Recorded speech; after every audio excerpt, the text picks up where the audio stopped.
We're the missionaries for the Church of Jesus Christ of Latter-day Saints, and we're here for the Lincoln YSA Ward specifically. That's where we serve. And we're talking a little bit about Light the World today. So Light the World is an initiative that was started to share the light of Christ with the world. So the light of Christ is enlightenment, knowledge, and it is an uplifting and ennobling, persevering influence that comes upon mankind because of Jesus Christ and because of what he did for us.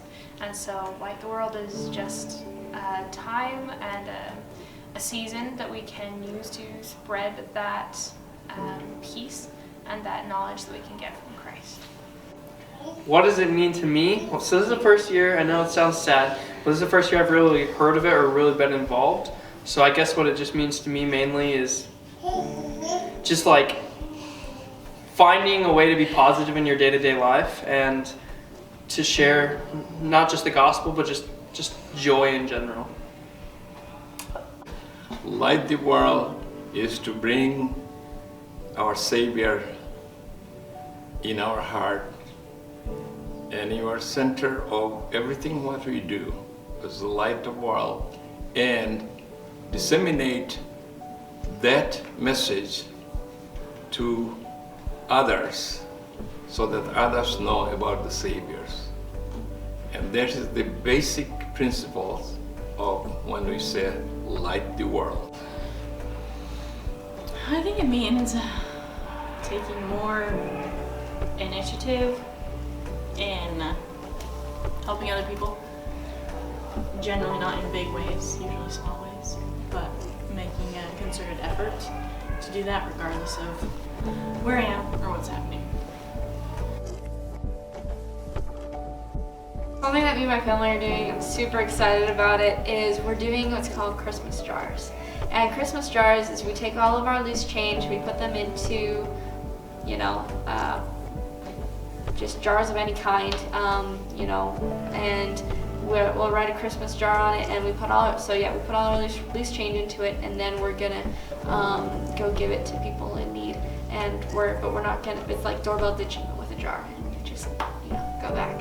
It's December. So this year specifically for Light the World, you can sign up for service prompts every day. So I signed up for that, and really I'm just trying to think of ways to reach out to people in a more personal way, to let them know that they're appreciated and loved, because that's very much what Jesus Christ did. Powerful. This is also in the Book of Mormon, and it's in 3rd Nephi chapter 11.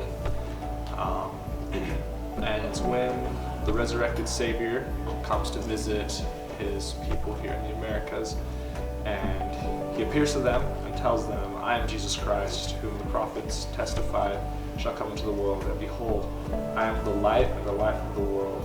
And I have drunk out of that bitter cup which the Father hath given me, and have glorified the Father, and taking upon me the sins of the world, in which I have suffered the will of the Father in all things from the beginning." And Jesus speaks to them, and he invites them all to come forth, to feel like the apostles did when he appeared to them, to feel the prints in his hands, to feel the wound in his side. He says,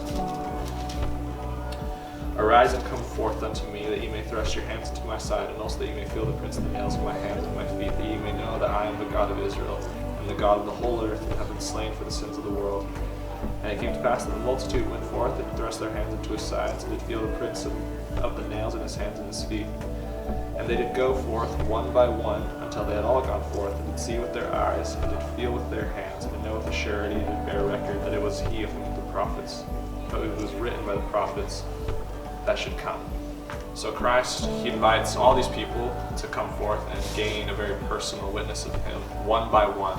And we see that from his New Testament, like his life and his ministry. He worked with everybody very one by one, healing the sick, causing the blind to see, right? Forgiving people and helping them. It was very personal and intimate with them. And I think with Light the World this year, it also is very personal with people. All the things that we encourage people to do, it's help your neighbor, help your family, and reach out to them one by one, just like the Savior did. Because if you have a whole group of people, a multitude of people, helping everybody one by one, like eventually everybody gets helped and served.